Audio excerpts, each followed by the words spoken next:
իր ընտրությամբ ես ընտանիք ունեցա, որովհետև ինքը որոշեց, որ ես պետք է ամուսնանամ այս երիտասարդի հետ։ Հայրիկիս ընտրությունն էր, իրենք շատ հեռու բարեկամ էին մեզ, մեր տուն գալիս էին հյուր, մեր դռները միշտ բաց էր, բոլորի համար։ Իրենք էլ գալիս էին մեր տուն հյուր, հայրս որոշեց, իհարկե իրենց առաջարկություններից հետո, ինքը որոշեց, որ շատ հարմար ամուսնություն կլինի եւ այլն, իմ համար շոկ էր, որտեվ ես փոքր էի տարիքով, եւ բոլորովին 21,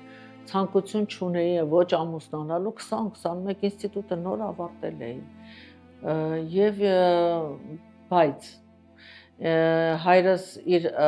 ընտրության մեջ չսխալվեց, որովհետև